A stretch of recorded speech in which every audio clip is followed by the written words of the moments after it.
So you're going to come in, you're going to come to that main stop sign where Voodoo Hut and Scallywags are right there. You're going to take a right, and we're just the yellow house right there on the left. Awesome. So yeah, we got a giant backyard area, beautiful pallet wall. It's very Instagrammable for those that like posting on social media.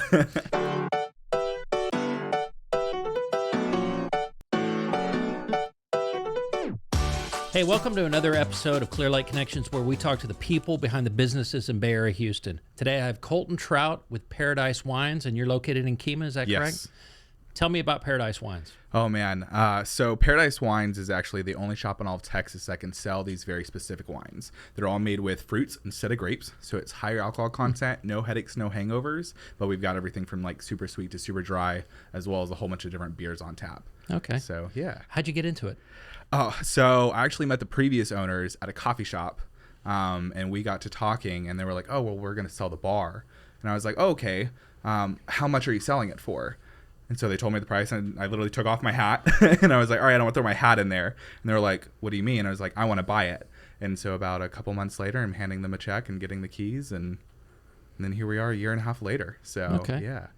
Business has been good? Business has been good, yeah. So we were blessed to be an essential business. So we didn't actually have to close during COVID. We just operated like a liquor store because we sell packs of beer and bottles of wine. So what got you into this? What got you into, because you're a serial entrepreneur, I think. Yeah. Right? So tell me about that. When did you discover that owning your own businesses was your thing? 12 years old. Okay. So I went to a business conference when I was 12 that the SBA put on how to put a business plan together.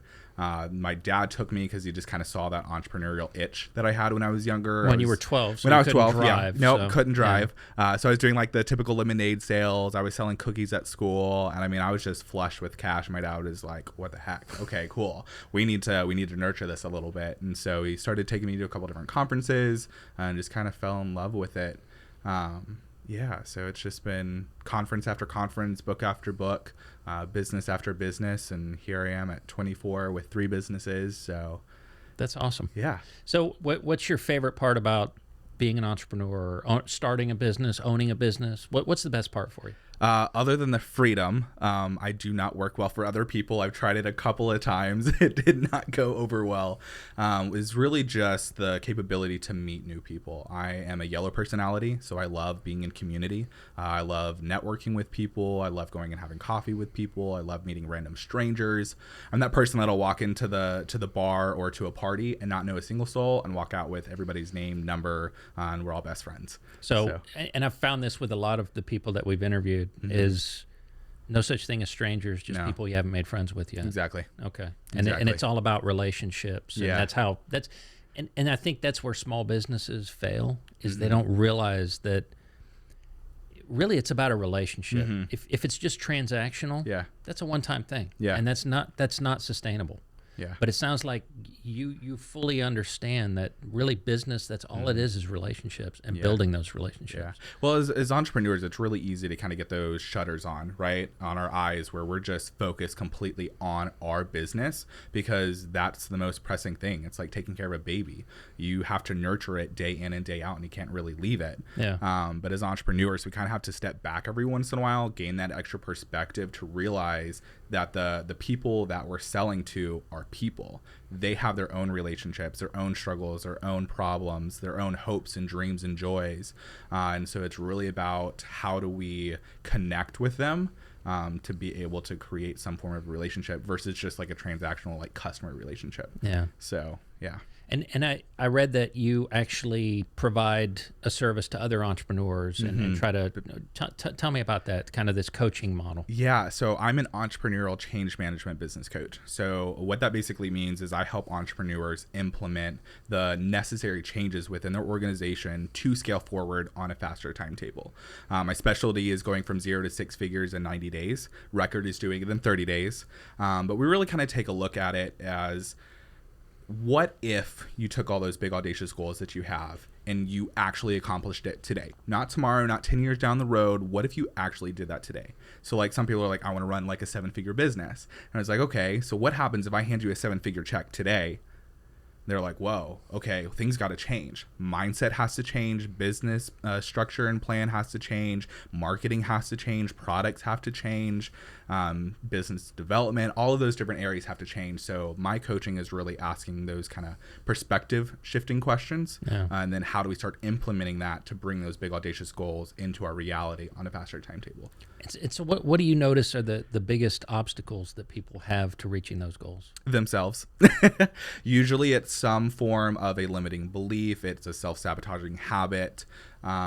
Those are typically the biggest things that hold people back, or it's just a simple, I need support and getting permission to actually go put in the work that I know that I need to do, or there's a couple of tweaks that they need to be making that they're just unaware of. Like I said, as business owners and entrepreneurs, we usually get those shutters put on and then we're just focused on the biggest problem that's at hand that leaves us in a place that's vulnerable to forgetting the bigger picture on why we're there. So as a coach, it's cool just to help them step back and take a bigger picture. And what about, giving up some of your control to other people to help you? Delegation. Yeah. Mm-hmm. And how important is that? Because I read a book one time that said that's the number one reason businesses fail is because owners don't do that. They burn out, and it's the end. Yeah. You have to move away from being a boss to a business owner. You cannot do everything all the time. If you're going to try and do everything all the time, you're going to burn out, and then you're going to burn out and burn out and burn out until eventually your business is just totally going to fail. Trusting your employees is very, very crucial and is not easy when you're used to doing everything on your own and you have done everything on your own for years. And then to step back and say, okay, I can let this go and let somebody else do it, and they'll do just as good of a job, if not even potentially better. Creating that So when trust. you hire, what are you hiring for? Right now, for like my own personal businesses, or more philosophically, like, are you hiring for skills, or are you hiring for attitude? I think it would be a mix between both. Skills, obviously, you have to have the skills in order to get the job done, but I think it's finding the cultural fit. Mm-hmm. Most people, when they're hiring, are all about, okay, this is what I need from you. Whereas once again, we forget that we're hiring an individual, we're hiring a person that has hopes and dreams and goals. We need to be advertising to them saying, hey, this is how I'm going to help you on top of you helping me. This is why it's a mutual beneficial kind of relationship that allows us both to grow. And most times when people are hiring, they're just focused on me, and they never ask that question or create that relationship with that potential employee to say, hey, there's room for you to grow here. There's room for you to participate here, to be known and to be a part of this organization, not just another clog in the wheel. So when I'm talking to you, it sounds like I'm talking to a major corporate CEO. We're talking about corporate culture. We're talking about, that's probably where a lot of small businesses lose the plot. They don't focus on any of those things like you're talking about. No. And it's only just a few shifts that entrepreneurs really need to make in order to start seeing that type of income, to start seeing that type of business that is run on their own. When I work with entrepreneurs, I work with young entrepreneurs that want to create massive businesses, that want to have several locations, that don't want to be stuck in their business 24/7. Like, if that's what somebody wants to do, then awesome. You don't have to think about some of these things. But if you want to get to a point where you get to be that business owner and you get to step away from the business and it starts earning that residual income that everybody dreams about when they start entrepreneurship, then there's some of those bigger questions that you have to look at. How can we turn this into something where I don't have to be a part of it, but it can still run on its own and still thrive? Yeah, that's kind of the end goal, or it should be. And if it's not, then maybe that's part of the problem. Yeah.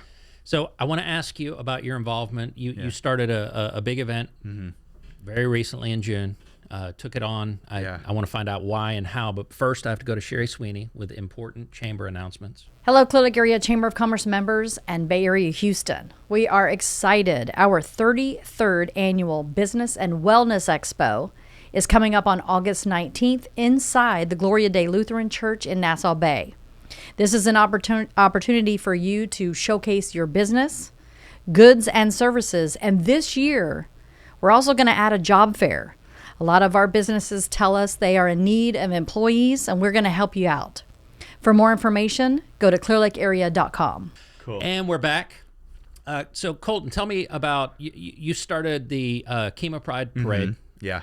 how did you come up with that? How did you decide, okay, this is the event and get started with it? And it turned into a great success. Yeah. Talk about that a little bit. So me and Shannon kind of realized about 3 weeks prior to June that there were not going to be any Pride parades or any big Pride events, where Houston usually does their Pride event, and that has about 500,000 people that show up during that weekend or on that day. Galveston usually has a big parade and it has a whole bunch of events, and they weren't doing anything. And so we kind of took it upon ourselves and we were like, that's not okay. We need to do something. The main reason being is the whole point of the Pride isn't just to be like, oh, hey, we're here. Look at us. Like, look how flashy or whatever. It's more about helping the younger generations understand where we came from and our own history. And that there is hope for those that are maybe still in the closet, or just not feeling loved and accepted where they are at. Yeah. So we just kind of took it upon ourselves and we were like, we want to do something. We didn't have a parade or anything like that. We just hosted a series of events over the course of a week. We ended up hosting drag shows. We had bar hops. We had kid-friendly events, which usually doesn't happen at Pride events. But yeah, so we just kind of started throwing it together and asking every business owner, like, do you want to participate? And they were like, yes, we want to participate. Yeah, and I think that's if you have a cause that people can get behind. Yeah. You know, because we talked about, I'm chair of the new teachers luncheon, and people want to show teachers they appreciate them. Yeah. And it leads to, you know, it's an easier conversation to have with people. Yeah, they just need an avenue to be able to show up and support. So it was really cool. Next year, we're definitely going to have a parade. Second annual. Yes. I mean, we've already got some pretty big sponsors that have reached out to us and saying, hey, we want to sponsor this. Like T-Mobile is going to be a sponsor. Wow. And then we have a couple other really big ones too that I think are still in the works. So I can't say yet. No. Can't say just yet, but we're gonna do some fun stuff. Awesome. So yeah. So what did that mean to you? I mean, to not just have the idea, but obviously you've had ideas and made them successful. Yeah. This one, you're not doing it necessarily like, you know, it's not for money. It's not. Yeah. We didn't make any money from this. So everything went to charity. but you're doing it for a good reason. You know, how do you go about doing that? Because I know the chamber puts on a lot of good events, and you can see how much hard work it is. Yeah. I think for me, it kind of goes back to when I first started going to Pride events years ago and what they meant to me. And I kind of realized, I was like, hey, this could be something that means something the world to like a 17-year-old kid. Like I had messages from 15-year-olds, 17-year-olds, 18-year-olds, young adults, parents that were reaching out to us saying, hey, we really appreciate that you're doing this. I had never seen anything like this. I'm feeling more loved and accepted. I had one kid reach out to me saying, hey, I came out to my parents and they told me I'm going to hell. Right. And so it was being able to share with them some love and some acceptance and helping them walk through some of those different areas too. Yeah. And that's why we do those types of events. Yeah. So. And if you believe in the cause, it's always nice to, get involved and make things happen. Yeah. And it's super fun. I mean, all the people that come out really enjoy it. Good. So yeah.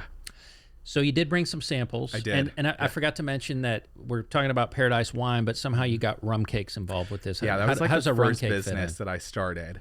So in high school, I managed a bakery that specialized in gourmet cupcakes and rum cakes. Ended up moving to Italy for a foreign exchange trip, moved back. They had closed up and moved to Memphis. And so I came back and kind of started my own little thing. Started developing my own recipes. And then here we are like 6 years later where we do it year round now. Oh, wow. So yeah, they're really good. Well, I think they're we should dangerous. go ahead and we should try them. Yeah. And we have a couple of wines to sample. Oh my goodness. Yeah. So the one that I currently am holding is called Mama Guava. It is a semi-sweet wine. It's really nice because it's not super sweet. It's not super dry. It's kind of right there in that medium world. But I mean, this thing is just delicious. So all of our wines, like I said, are made with different fruits other than grapes. So this is actually taking about 7 pounds of guava in order to make this bottle of wine. So there's no grapes. It is fermented in stainless steel, not oak barrels. So that way there's no tannins in it. There's no extra added preservatives, which is what allows it for the no headaches and no hangovers. Okay. So my granddad in Scotland used to make some wine out of God knows what. Yeah. And I'm pretty sure it wasn't no headache, no hangover. No, definitely not. And it wasn't in an oak cask or anything like that. It sat under his TV, if you can believe this. It sat under his TV, and we had to watch it for months at a time, just kind of turn into some gelatinous. Oh, my gosh. Yeah. No, it was really cool. When I lived in Italy for that foreign exchange trip, I actually got to stomp on grapes. That really is good. Mm-hmm. Yeah, it's And light that's and refreshing. And it's straight guava, nothing else. Oh my But it's definitely wine. I mean, it's... Yes. Oh, yeah, 11% alcohol. So it's a little bit higher alcohol content than most fruity wines or sweet wines. Well, and I don't like sweet typically, and this isn't overly sweet. This is actually very nice. That's semi-sweet. So, very good. because a lot of people, when they're going to drink wines, may not necessarily really enjoy something that's super sweet like a Moscato, but they don't necessarily want something that's going to be dry like a Merlot or a Malbec. And so this is just one of those really amazing options to So kind this of get doesn't that have the tannins in it, Nope, right? no tannins. And that's probably the no hangover part is part of the tannins the no and the headache sulfites. part. Okay. So it still has sulfites. The tannins, typically when somebody gets a headache from like a red wine, it's because they have a tannin allergy. So if they get red in the chest or red in the face, that's typically because of a tannin allergy. Tannins come from the grapes, the rinds of the grapes, and they also come from the oak barrels. And so because these have no grapes in them and they're fermented in stainless steel, there's no tannins in it. Very good. This is one of my favorite ones, yeah. That's very nice. And so you guys sell it by the bottle? Yes. Okay. By the bottle, but you can also come in, you can sample things. We actually do 2 free samples for the wine or the beers that we have on tap. And then it's just $1 for the wine samples after that. So we got like 30 different options. Nice. So, Very nice. Yeah. And then we have a rum cake. Which one of the 2 rum cakes should we? Ooh. I would say that's going to be up to you. We have a lemon rum cake, and then we have a blissful chocolate rum cake. So What do you guys like? Chocolate, lemon?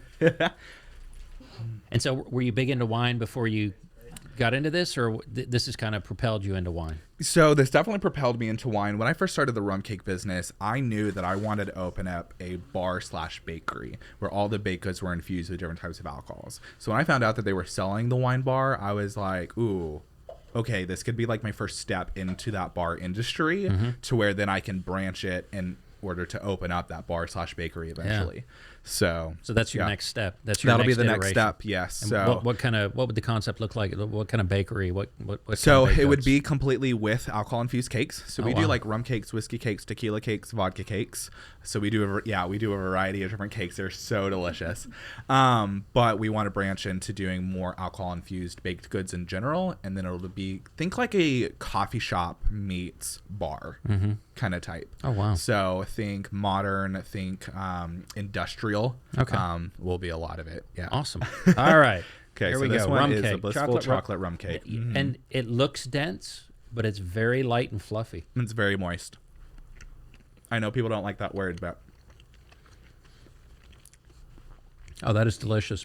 this is during the Christmas season. We do this peppermint chocolate fudge rum cake that is to die for. It is absolutely delicious. Delicious. Yeah. Anything else you want to, tell the audience about Paradise Wines or rum cakes or any topic? Come Anything check you us want. out. We're Yeah. always doing so. Friday nights we do live music. Saturday nights we do DJs. We're open late during the week, and then we're open late on the weekends as well. The best thing to do is just come out and try something. Yeah. A lot of times that this is a brand new kind of thing for people, especially when they like wines. They're used to their Merlots and their Malbecs and their grapes. Yeah. So to come out and try some tropical wine, they can try everything from super sweet to super dry, but they can find what they like. That's awesome. So, and we forgot to say, where exactly are you located? We are located at 603 Bradford Avenue in Kemah. Okay, and so if you're right in the coming Lighthouse in, District. if you're coming in, you just keep Yep. going straight, and you're So- off to the right on the. So you're okay. going to come in, you're going to come to that main stop sign where Voodoo Hut and Scallywags are right there. You're going to take a right, and we're just the yellow house right there on the left. Awesome. So yeah, we got a giant backyard area, beautiful pallet wall. It's very Instagrammable for those that like posting on social media. Well, and I know the young professionals from the chamber had an event there, and they said it was fantastic. And you said they behaved, so that's Yes, good. They did, yeah. So, but we've actually added more stuff since they've been there. Awesome. So yeah, it's been a pleasure. So great to Likewise. meet you. Thanks a lot. Absolutely. Thanks for having me. Awesome.